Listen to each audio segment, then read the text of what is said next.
პერსპექტივები ენერგეტიკის დარგში და სად ხედავს კერძო სექტორი გამოწვევებს. ამ და სხვა თემებზე რამდენიმე წუთში გიყვებით. სავიზო სკრინინგის დროს ყველა ხელმისაწვდომ ინფორმაციას ვიყენებთ, მათ შორის სოციალური მედიის მონაცემებს შეერთებული შტატები საელჩო ვიზის აპლიკანტებს მოუწოდებს თავიანთი სოციალური ქსელების საჯარო გახადონ. მაისში საქართველოდან ექსპორტზე 201 მეგავატის მოცულობის ელექტროენერგია გავიდა, მიღებული შემოსავლები 9.200.000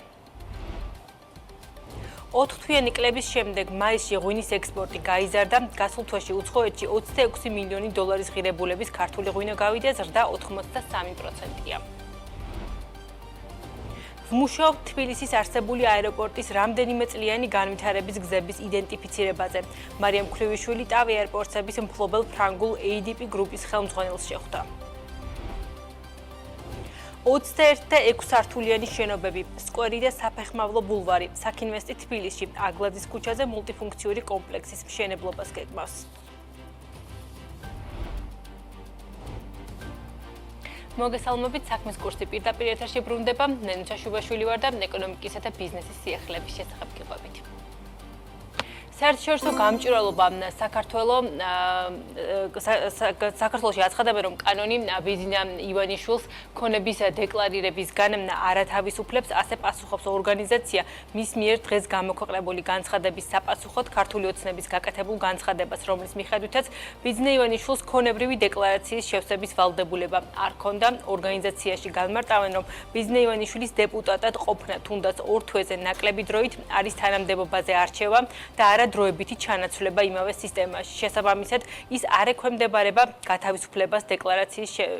ექვემდებარება დეკლარაციის შევსებისგან გათავისუფლებას. საერთაშორისო გამჭვირვალობა საქართველოს ანტიკორუფციული ბიუროს ხელმძღვანელს რაჟენ კუპრაშვილს მოუწოდებს მოსთხოვოს ბიზინა ივანიშვილს ქონებრივი დეკლარაციის შევსება. აღსანიშნავია, რომ დღეს ქართულმა ოცნებამ დეზინფორმაცია უწოდა საერთაშორისო გამჭვირვალობას საქართველოს პირველ განცხადებას, რომ რაჟენ კუპრაშვილი მალავს ბიზინა ივანიშვილის ქონებრივ დეკლარაციას პარტიაში. ამბობენ, რომ ივანიშვილმა ქონებრივი დეკლარაცია როგორც პარლამენტის წევრობის კანდიდატმა 2024 წლის 4 ოქტომბერს შეავსო. ბიზინა ივანიშვილს დეპუტატის მანდატი 10 დეკემბერს შეუწყდა, ამიტომ მას დეკლარაციის შევსების ვალდებულება არ ჰქონდა.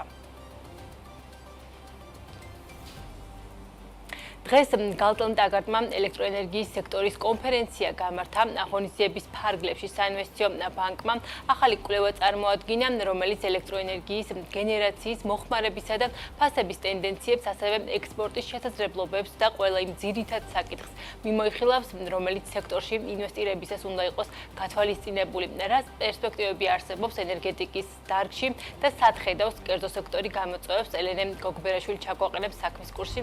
ელენე, მოგესალმებით და გისმენთ. მოგესალმებით, ნუცა.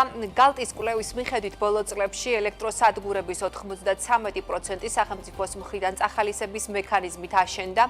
2017-21 წლებში შეჩერებულმა PPA-მ და მოსახლეობის მხრიდან მომატებულმა პროტესტმა მშენებლობის ტემპის შენელება გამოიწვია. CFT სქემის შემოღებამ 2022 წელს კი დარგი კვლავ გააქტიურა. კვლევის ავტორების ერთ-ერთი მიგნებაა, რომ ქარის და მზის სადგურებს ჰიდროსთან შედარებით მაღალი უკუგება აქვთ, ამიტომ გალტენტაგარტის ანალიტიკოსები თვლიან, რომ მეორე CFD აუქციონში დადგენილი ტარიფი, რაც დღეს პირდაპირ კონტრაქტების დროს გამოიყენება, საკმარისი არ არის და გადახედვა საჭიროებს. ამასვე ამბობენ კერძო სექტორში მცირე და საშუალო ხესების ასოციაციის ხელმძღვანელს მიაჩნია, რომ ტარიფი 7 ცენტზე მეტი მაინც უნდა იყოს, რომ ქვეყანაში ჰიდროპროექტები რეალურად განხორციელდეს. CFD-ის მექანიზმის შემოღებამ სწორედ ეს გამოიწვია, რომ ინვესტორების ინტერესი გაიზარდა და დღეს ვხედავთ, რომ ბევრად არის მომატებული ინვესტორების ინტერესი განსაკუთრებით ქარისა და მზის სადგურების მიმართ. ჩვენი მოლოდინის დადგმული სიმძლავრე შეიძლება 90%-ით გაიზარდოს მომავალი 10 წლის განმავლობაში, რაც გაზრდის ექსპორტის პოტენციალს და საქართველოს ექნება საშუალება, რომ 2035 წლისთვის ადგილობრივი მოხმარების დაახლოებით 95% დააკმაყოფილოს განახლებადი ენერგიის წყარო. ჩვენი კვლევის ერთ-ერთი მიგნება არის სწორედ ის, რომ რეზერვუარის მქონე ჰიდროების იმისათვის ეს ტარიფი არ არის საკმარისი და გადახედვა საჭიროებს.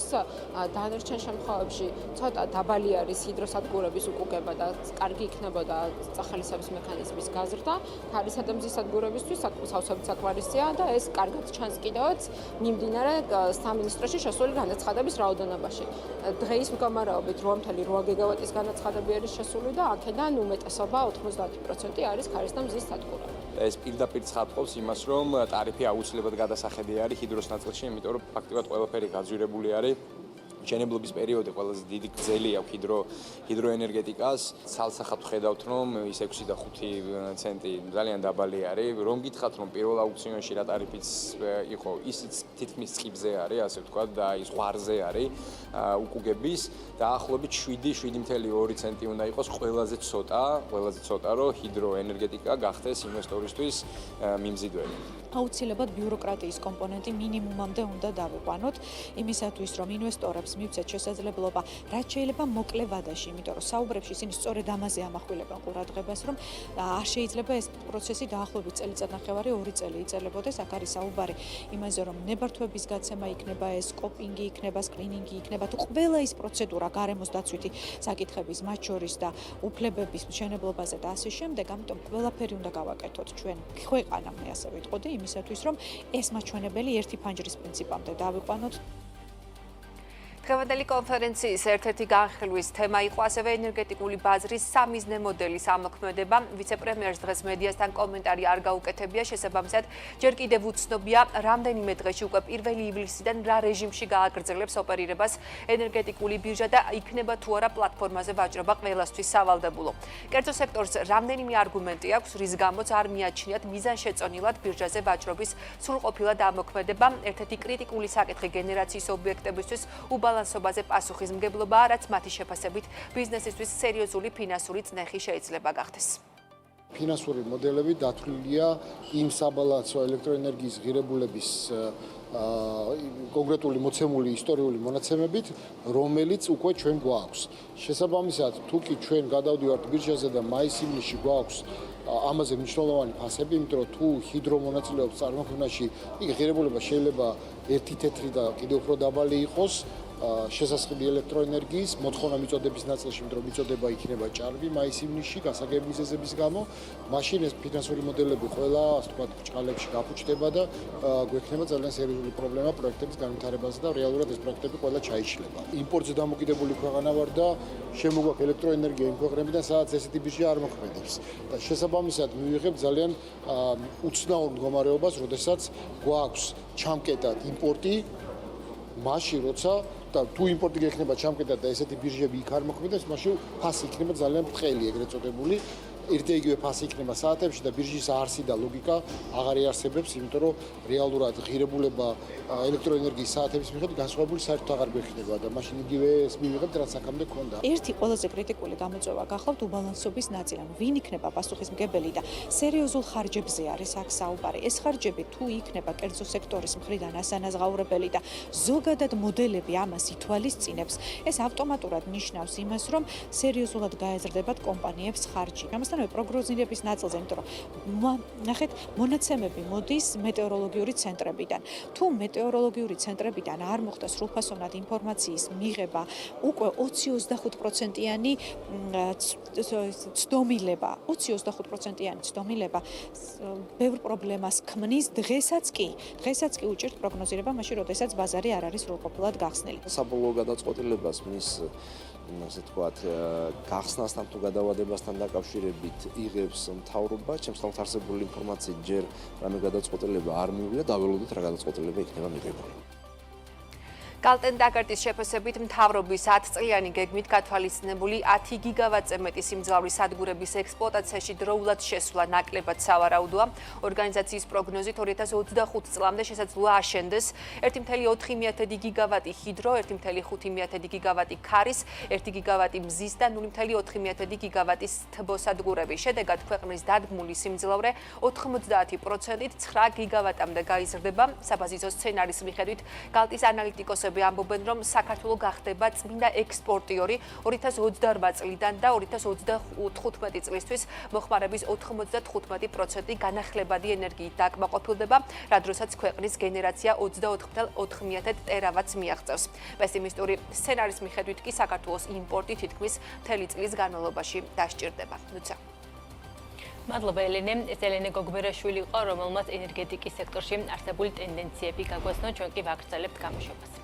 პარლამენტმა საკანონმდებლო პაკეტის განხილვა დაიწყო, რომლის მიხედვით ეკონომიკური და ფინანსური დანაშაულის შემთხვევაში თანხის ამოღება სასჯელ მისჯილის პირის ახლო ნათესავისგან ან დაკავშირებული პირებისგანაც ხდება შესაძლებელი. ამასთან პირები, რომელთაც ზიანის ანაზღაურება დაევალათ სასჯელის მოხდიდან მაქსიმუმ 16 წელი ნებართვის გარეშე ვერ დატოვებენ ქვეყანას.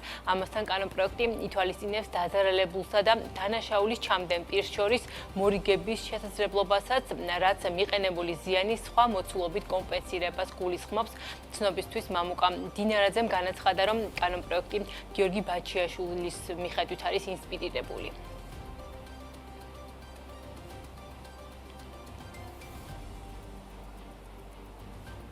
ასეთი იყო ამ დროისთვის საქმის კურსი. მე გემშვიდობებით, თქვენი წიგელი ჩემეჯამებელი გამოშვება 19 საათზე ანე ლაბიაშვილთან ერთად.